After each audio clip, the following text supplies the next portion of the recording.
Welcome to Whole Life Healing with Carla Caldwell. That's me, your whole life healing nurse coach. I am so grateful you are here, and I'm so excited to introduce the foundation of whole life healing.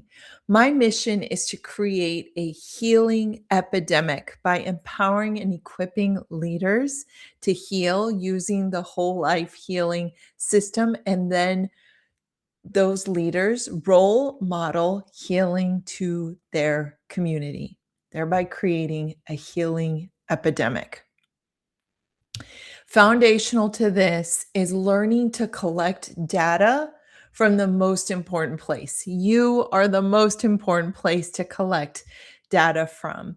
And for that, I want to introduce you to the whole life healing assessment wheel. This wheel combines strategy, science, and soul. I love this assessment wheel. In this one place, it provides you the tools for whole life healing. It is a tool that you can utilize continuously throughout your life to keep informing you actionable steps you can take towards whole life healing and eventually just maintaining your whole life healing. Okay, so let's get to know this circle. At the center is you. You are at the center of this circle. This is symbolic in so many ways. We have been conditioned to seek answers outside of ourselves. And this is a visual reminder that without consulting yourself, without collecting data from the most important place of all, you will not have the best answer.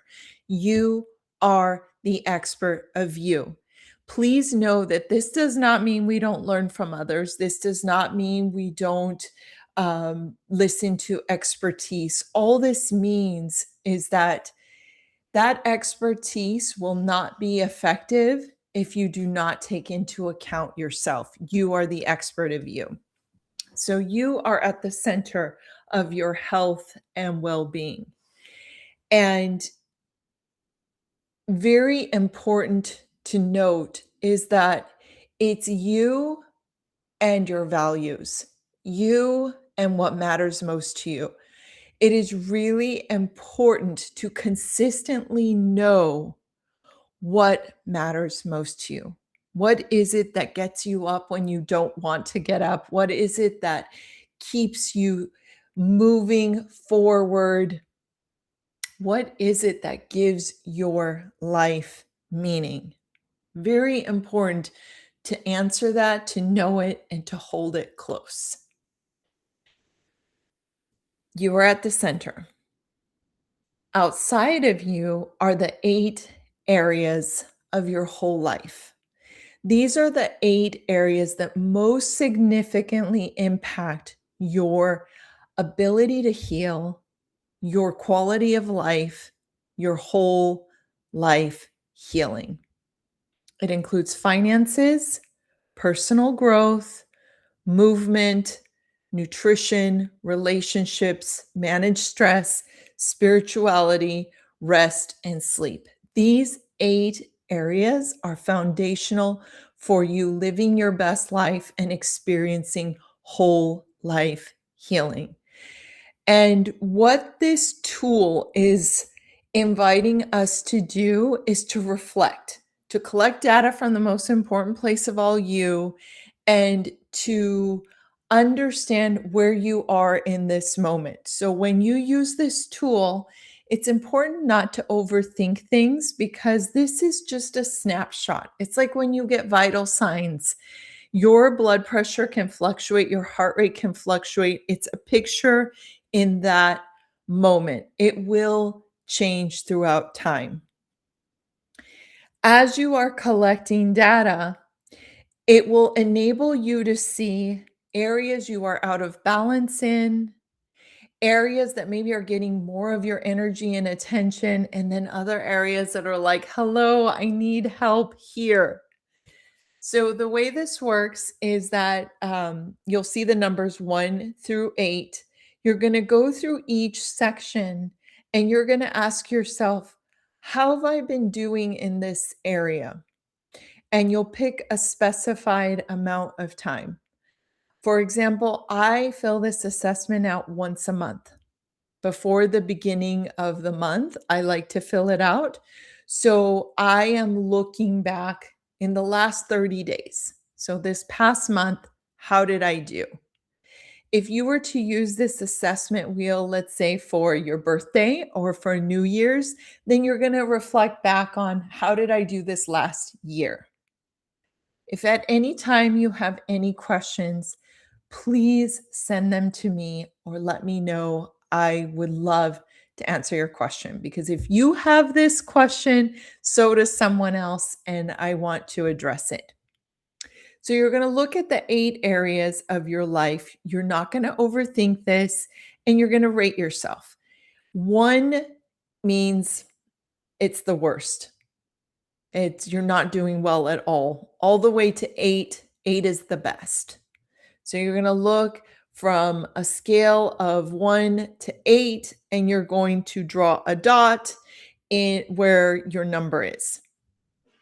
After you're done assessing all 8 areas, you're going to connect the dots because balance is a huge indicator of health.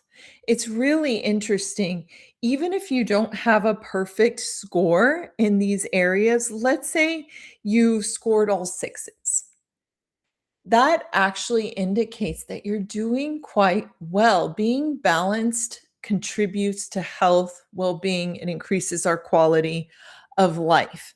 Versus, let's say, 3 of your areas are perfect, 8, and then 2 of them are doing awful. That shows imbalance. So, when you're looking at this data, you're going to be looking at a few things. You're going to be looking how in balance am I or how out of balance. That's information because you want to start to bring balance. You are also going to know what areas am I doing really well in because you want to ask yourself, what am I doing in those areas? Why am I doing so well? This is very strategic because if whatever you're doing, let's say personal growth, you're perfect. And you start asking yourself, why am I doing so well in this area? And let's say you find, well, you have a consistent routine. Every day you dedicate time to this area. You love this area. That's energy. You're bringing energy to that area. Those are clues that you can do well in a different area if you make it routine, if you bring energy to it, spend time, practice. Those are all just examples of why that area might be well. And you want to catalog that information because as you look at the area you're doing least well in, now you have definite ideas of what you can do to make it better because you're already doing it in a different part of your life. So get to know yourself. So many answers lie within you. So much suffering and illness occurs when we spend time outside of ourselves, comparing, looking for answers everywhere else but right here. Again, I want to note I am not saying that it is not worth listening to experts. It's important to learn from our experts. I am saying that it is even more important to know yourself. You are the expert of you, and you can use expertise when you know yourself. All right. So you're looking at all the different areas, you're rating yourself, you're seeing how in balance or out of balance you are. You're looking at the areas you're doing really well in, and you're taking notes. Why am I doing so well? Now's the time to pick the area you're going to work on. This can be a little challenging because I am going to invite you to work on one area, and that can feel a little uncomfortable because if you're anything like me and most of the humans I work with, we want to fix everything. But what we know is that when you focus on one area, you are investing a larger amount of energy on one area versus dispersing energy into four. And you will have more momentum this way. And the fantastic news is when you work on one area, it affects the rest. So, for example, let's say rest and sleep are the area I'm rating the lowest in, and I'm going to work on rest and sleep. I want to work on all these other areas, but no, Carla said work on one area. And it's not just Carla, this is science and strategy. When you focus on one area, you will have more momentum because there's more focused energy. So if I focus on rest and sleep, look what happens. If I am well rested and I'm sleeping well, I'm able to think better and have more energy to fix my finances. I will have more energy for personal growth. I will have physical energy so that I can move more. When I move more, I tend to eat better. I also eat better when I'm rested. When I'm rested, I'm more patient. I'm better in my relationships. I have less stress when I'm asleep because I'm better able to manage it. Spiritually, when I'm rested, I'm able to invest more time in my spiritual life. So please trust that when you work on one area, it affects all of the other areas. So just trust in the process. Okay, now let's talk about mindset. Oh my gosh, this is really, really important. This will change everything if you focus on adopting these three mindsets. So, outside of the circle, the 8 areas of whole life healing are 3 words. You see them here in purple: self love, gratitude, and mindfulness. They're surrounding the circle because they are foundational for your success, your healing. They just set the stage for you to have optimal results for whole life healing, improving the quality of your life, and just setting you up for success. The first is self love. I do not know why it is so common for humans to think that they will have more momentum through being critical. I see this, so I do it, and I see it with the thousands of people I've worked with. There just seems to be this idea that if I just am this stern parent with myself, like, "Do better. You can you can be more healthy. You can be smarter. You can." That critique is not helpful, and yet it's a habit for most people. I am encouraging you to do an assessment of your mind and what are the words that come up? What is the languaging that you're using to motivate yourself to move forward? And if any of that language is critical, I encourage you to shift from critique to self love. What is apparent through experience and science is that when we are positive with ourselves, so we have positive languaging, it increases our confidence. Confidence is the strongest predictor of success. You will do better if the languaging inside of you is aligned with self love. So what that looks like is if you are working on eating better and you have an off day, instead of, "Oh, you know better. Why didn't you eat better and you failed?" That language will not support you moving forward in the best way possible. You will have better outcomes if you become curious. Like, "Oh, that's interesting. Yesterday was not a great day. What happened? What can I do to support you? How can we set ourselves up for success? It's okay. We're going to do better tomorrow." You will do better with that type of languaging. I also see a lot of suffering mentally and physically when we don't love ourselves as we are. I work a lot with people who want to lose weight. They're on a weight loss journey. And this is one of the biggest challenges is that often when weight loss is a component, it's very common to see critical languaging, comparison. Um, you failed today, you didn't do well. And that does not line us up for success. I see a lot of success when people start being nicer to themselves. Like, "I love who you are. I love and accept you just the way you are." It helps to increase confidence.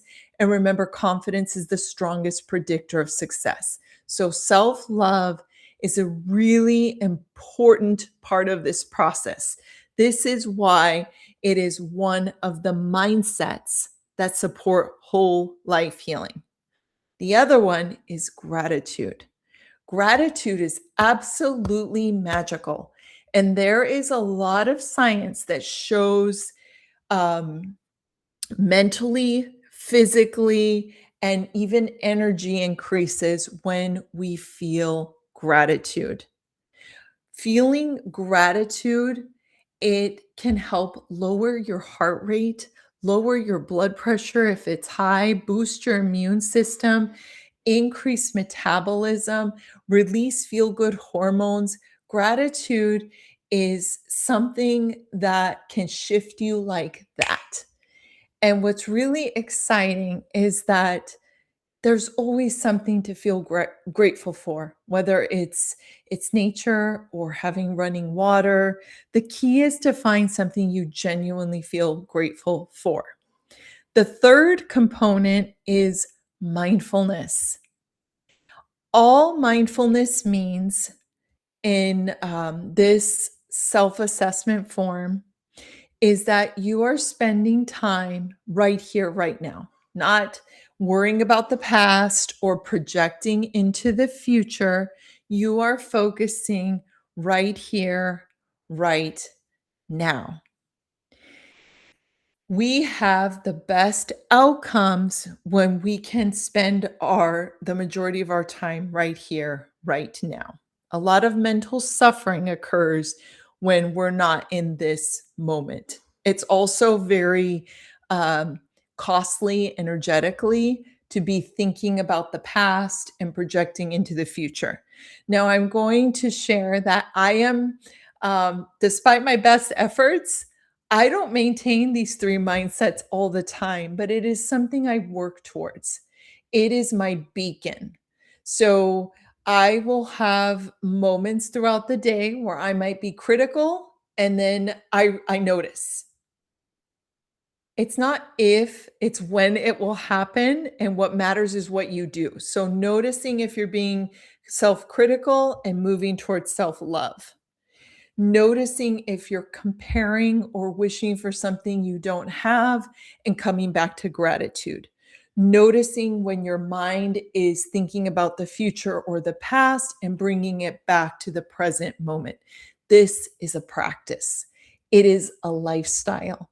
And I'm inviting you to try maintaining your mindset as much as you can in self love, gratitude, and mindfulness. And then you be the judge if it is helpful. Okay, so we have the mindset, we have the assessment, we have you at the center with your values. What how can you use this whole life healing assessment wheel? I invite you to use it consistently. And you can do it as often as you want or less often. I will share what I like to do. I like to use it once a month. I do this because if I'm not consistent and if I don't do it the first of the month, it could be months before I think about this thing again. And what we don't measure, we cannot manage. So I do invite you to do it regularly, whatever regularly means to you and whatever works best. You can experiment. I like once a month. So I use it once a month. And then I also like to use it two other times in the year. On the new year, I like to use it to reflect back. How did I do this last year? So I can keep track. How am I doing from year to year? I also like using it on my birthday because that's a wonderful time to reflect. And the last one, there's another time I like to use it. If I'm not doing well, if I'm noticing that I feel really uncomfortable, something's just wrong, this is a wonderful tool to use to help move you from being stuck to identifying the best action. All right, the last piece that I want to go over is what do you do with the data? How do you move from an idea to action?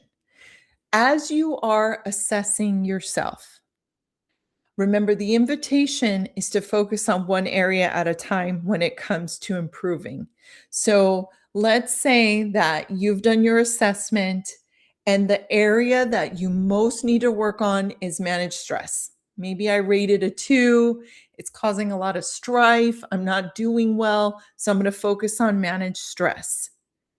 This part's really important because it's really great that you just collected all this information, you learned about yourself, but what you do next is key. If you identify you're going to work on manage stress, I invite you to ask yourself, what is one small thing? What is one small thing I can do that's realistic to improve managing my stress? And whatever you come up with, I want to encourage you to make it smart because if you don't, it's very possible, excuse me, that it'll stay in the idea category. What do I mean by that? I mean that if I identify that the best realistic action I can take is to walk more. Let's say that's what I come up with. I need to walk more. That's an idea. The way we make it smart is we make sure it's specific, measurable, action oriented, realistic, and time sensitive. So, walking more is not smart. I'm going to think about this and I'm going to let's just say I decide 10 minutes. I'm going to walk 10 minutes a day, 10 minutes a day for the next 7 days. That is specific. I know that I would have accomplished walking when 10 minutes is up, and I said I could do it every day. It's an action item. Only I know if it's realistic. So I can query myself and ask myself, how confident am I that I will be able to walk 7 days a week, 10 minutes on a scale of 1 to 10, 1 being no confidence, 10 being the most confident. If I'm over a 7 in confidence, I know I picked a really realistic goal. If I'm not over a 7, I can help myself. So I can be my own coach and say, okay, Carla, how can I adjust this goal so that I'm a confidence of 7 or above? And so I write my goal. I know I'm confident, and now it's smart. And I'm going to work on that action until I complete it. And then I'm going to ask myself again, what is one small thing I can do to improve managing my stress? And I'm going to keep doing that until I feel like, okay, I'm doing better in manage stress. Or maybe now it's the first of the month of the next month. And when I assess myself, manage stress doesn't seem to be an issue anymore. Now I need to focus on movement. I'm just making things up. And so I might move towards making goals for movement. Or if managed stress is still an issue, I keep working on that area. Again, if you have any questions, just let me know. This is a practice that I use for my own health religiously. And I have my children, well, my 2 adult children, I can't make them anymore, but my younger son, he does it with me. And this is what I do with all of the leaders that I work with. I work with them on this same thing, collecting data from the most important place of all, themselves, knowing what they value most, what matters most to them, that self-assessment, and picking an area that most needs their attention, setting a SMART goal, and always working towards maintaining that mindset of mindfulness, self-love, and gratitude. There's one last thing I need to share that's really important. This is the glue, this is the secret sauce, this is the North Star. Anytime you set an action item for yourself, you are absolutely setting yourself up for success if you make it smart. You make it a home run when you align it with what matters most to you. So let's look at that goal I set earlier. I said that I was going to walk 10 minutes a day for the next 7 days. I'm now going to ask myself, how will this benefit what matters most? What matters most to me is my family. And so mentally, I will connect that when I walk more, I'm less stressed, I'm more patient with my family, I'm more present. I'm just a better version of myself. That absolutely benefits what matters most to me. This is really important that you connect your values and what matters most to you to any action item that you are wanting to take for your health and well-being, or anything else for that matter, because you're more likely to follow through. It will be your motivation, your drive, your fuel to keep you moving forward, even on the days where you're tired or where you're just not feeling mentally up for it. You're more likely to follow through if you've connected it to what matters most. Okay, that's it. All right. So now I have an ask of you. If this was helpful, will you please share with your network? This, in my opinion, is one of the best ways to empower and equip whole life healing.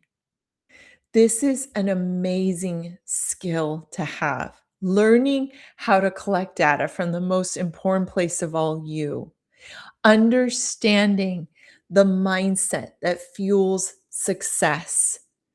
Knowing what to do with the data you collect so that you can create action items that are in alignment with what matters most to you and that will support you either moving towards whole life healing or maintaining it.